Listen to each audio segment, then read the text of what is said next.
BookTube, welcome to Jackie's Literary Corner. I am Jackie, and this is my second character discussion video.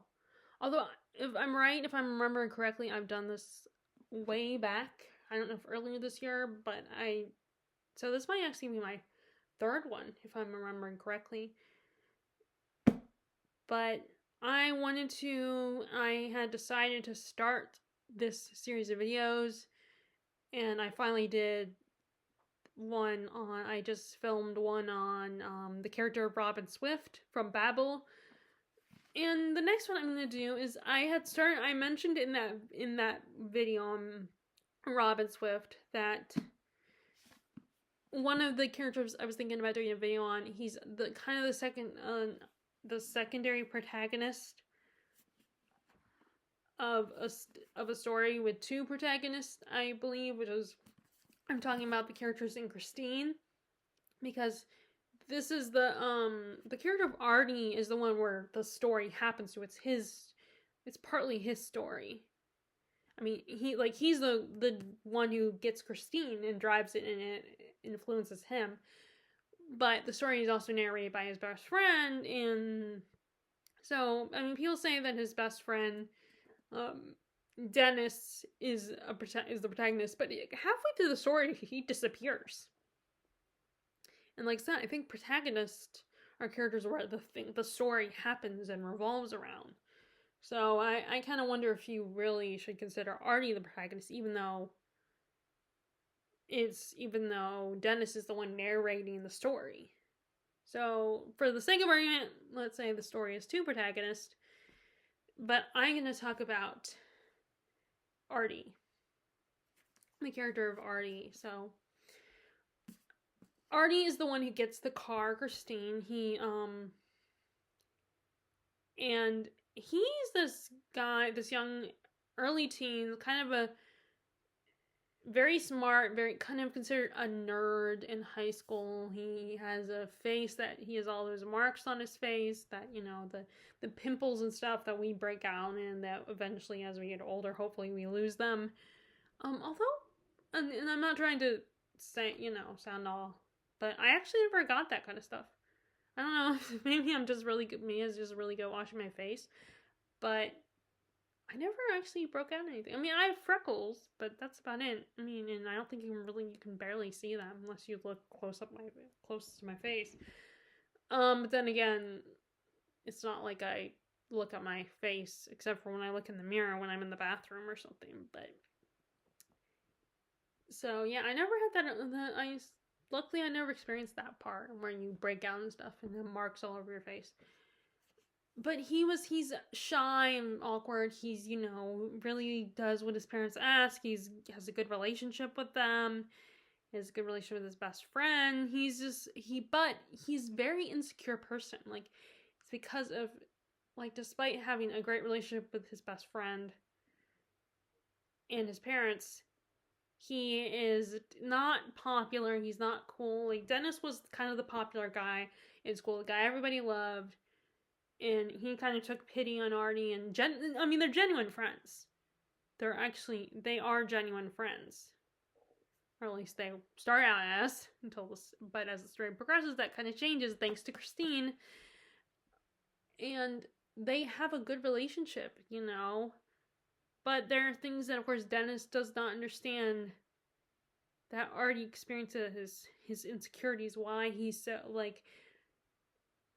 and why he becomes attached to this car, why he's easily influenced by this car, while he's the perfect victim for this demonic car.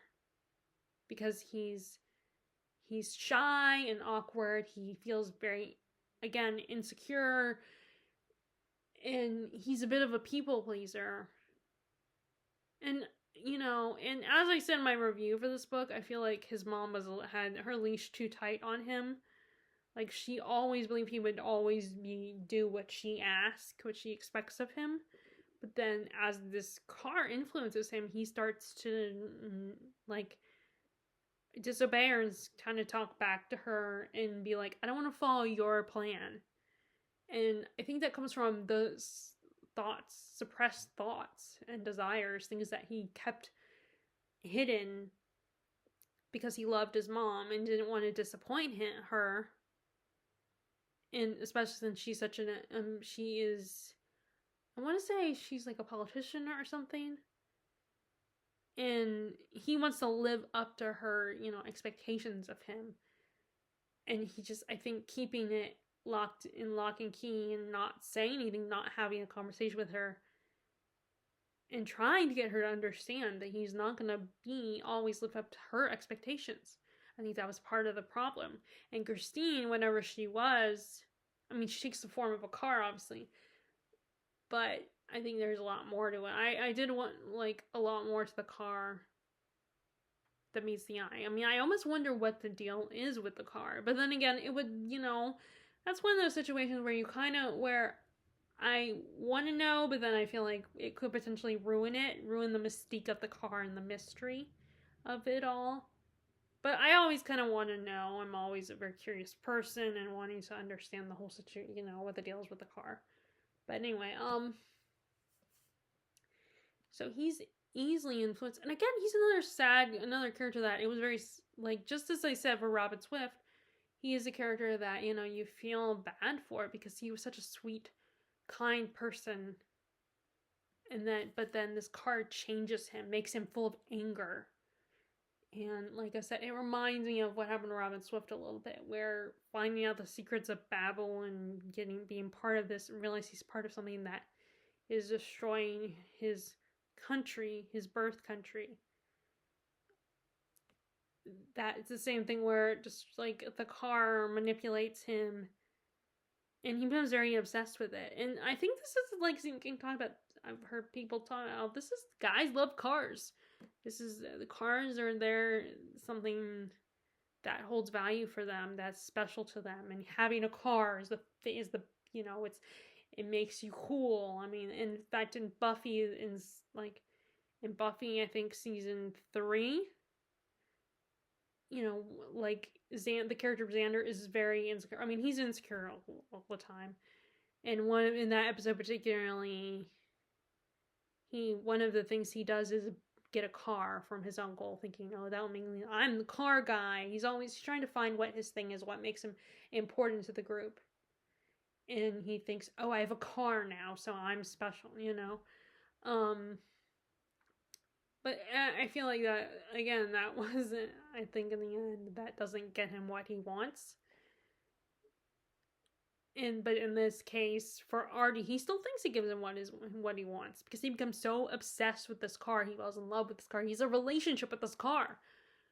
And it makes it sad because at the same time, he also gets his first girlfriend.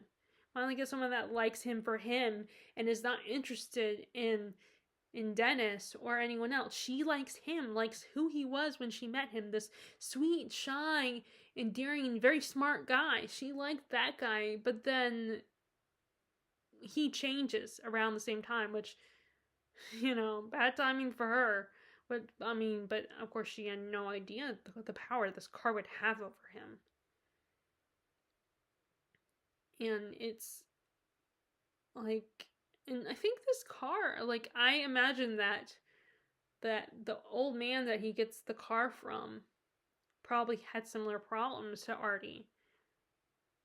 Because he seemed to be full of a lot of anger and rage when you find a little bit of his backstory. The old man who sold him the car, and you realize the car wanted to give him what he wanted.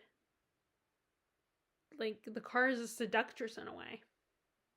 It makes you all these promises that will give you power, give you confidence, make you something special, something cool. And that's what both the old man and Artie wanted.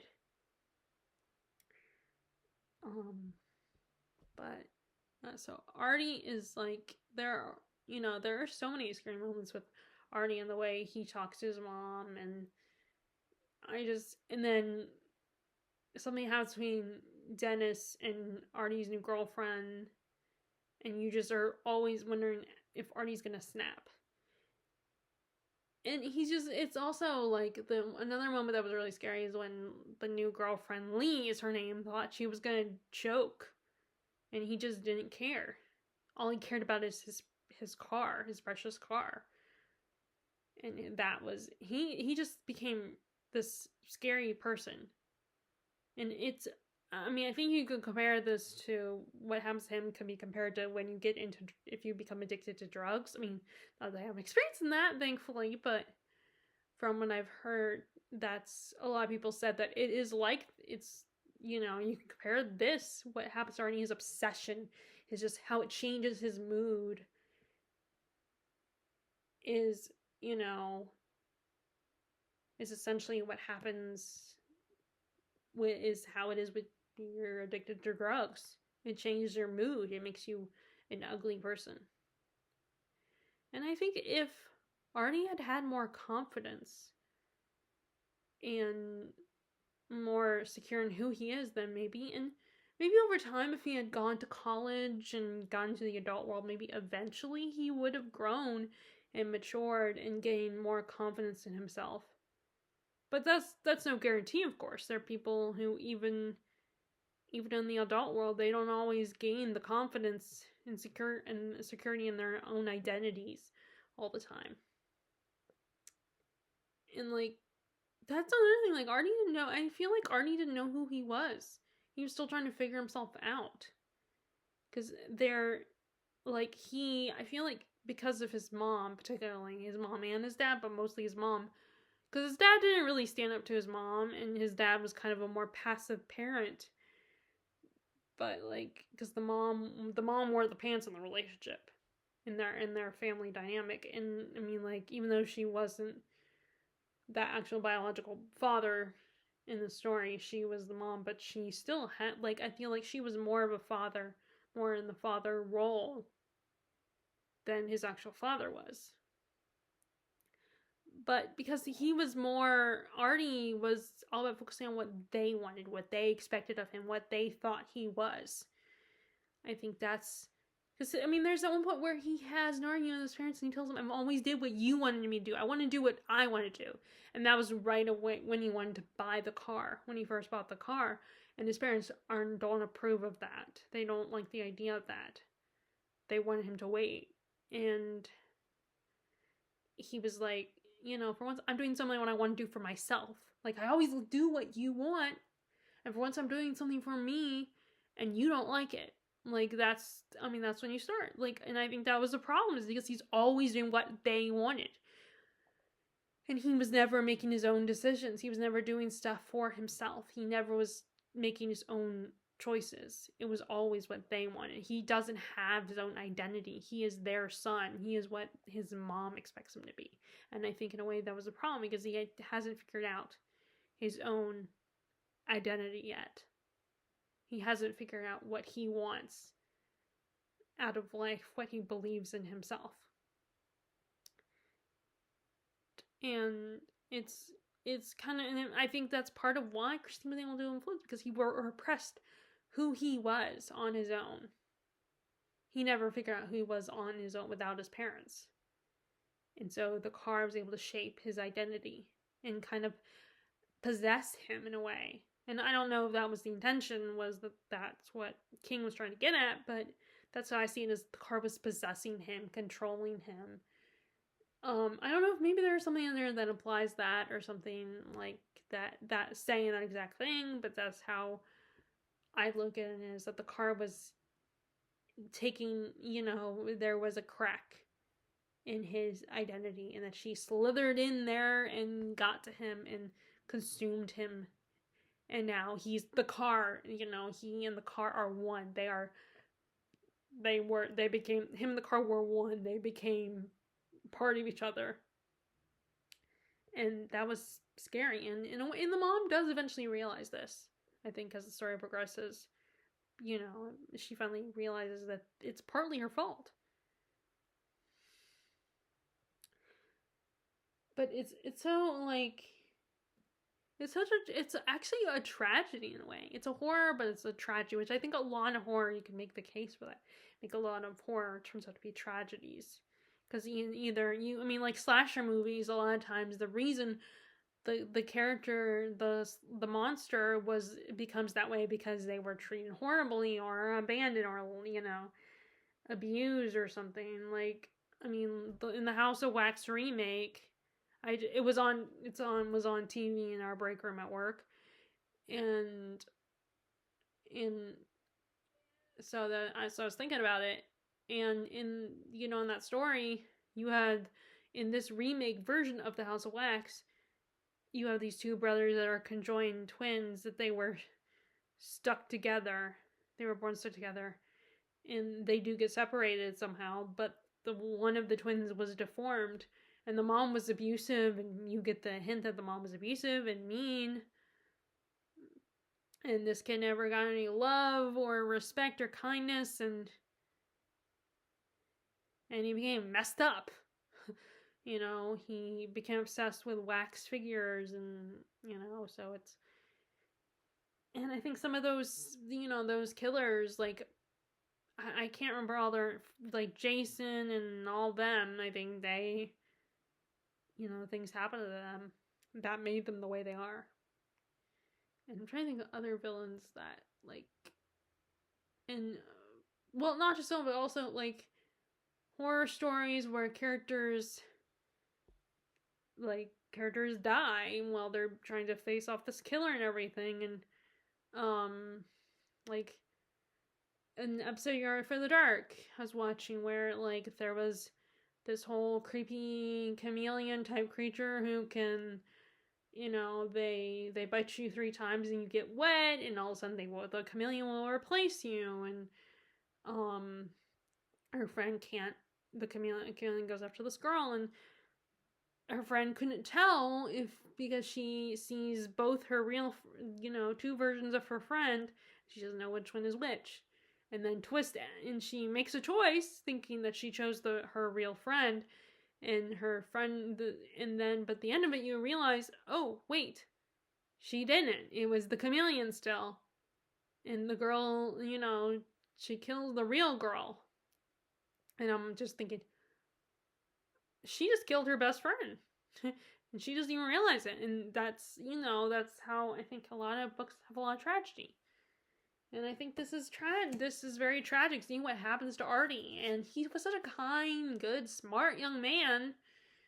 But because, he didn't have any friends, his parents were, particularly his mom's, kind of controlling and wanted him to follow her plan only. And it's, and he could have been saved if he had, this could have been stopped. But people don't know until it's too late. People are never truly aware until the damage has been done. Hopefully, though, in the real world, people don't have this kind of damage, the damage of a demonic car possessing you. Hopefully that kind of stuff doesn't happen in real life. And hopefully you can save the damaged person. But then of course, you wouldn't have the story if what happened to Artie had not happened. But Artie, I think he was a great, I think he's a protagonist that has the revert that has a downfall. That instead of having an upward, progressing in a positive way, he changes negatively. He becomes, not a great person anymore. He regresses as a human being because of what this car does to him and how his issues are never resolved. So it's a cautionary tale in a way, like, and you can't always control that. You can't control someone's insecurities. I mean, people can't stop my insecurities. Only I can do that. And people can assure me all they want and, try to help me gain confidence, but that changes over time. And so, if Artie hadn't come across the car in the first place, then maybe he would have eventually had time to, change and become better and be more secure in who he was and find his own identity away from his parents. Especially if he had gone away, left home and gone away to college. But of course his mom probably wanted him to stay at home so she can control him, she could puppet him. And I mean, that's part of why he's like, oh, that's one of the reasons why he assumes that, oh, you don't want me to get the car because I want freedom and independence from you, and you don't like that. You want to control me. He throws that in his mom's face at one point. But so yeah, it's a tragedy in a way, but it's a really good story. His story is really good, but it's really sad.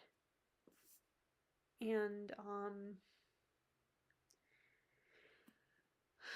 but I guess that's it. That's all I really want to say, because I want to start I don't want to repeat myself. I mean, I might have already repeated myself. But I hope you are liking this. I hope you guys like these videos and find them interesting. I really want to, pursue this, and I figured I'd just start doing it now. Start filming these now, and then upload them, and hopefully I'll get into the rhythm and start doing this more often, just so I can have some other videos to do, not just update on you and not just updates on my reading and reviews, but just some other content. I'm really, I'm struggling with coming up with ideas, and I know, you guys, I mean, I appreciate you guys are watching my videos and are enjoying them, or at least I assume you are. But I do want to do at least some other types of videos as well that are still book related, obviously, but other types of book videos would be nice, and not just tag videos, because tags can get kind of repetitive and tedious after a while, because they're not really deep discussion. Not that I know I don't have to do that, but I do want to kind of get more into discussions. It's just hard to come up with something to talk about, and I know there's a lot of people doing videos and I could respond to those, but sometimes I don't have any thoughts on those, or the thoughts are going to be basically the same as what other people have said. So again, I hope you are liking these character discussion videos, and I hope you will keep watching them. Hopefully I will remind myself I will do another one again soon. Alright, I hope you are enjoying your reading, and I will talk to you all later. Alright, bye!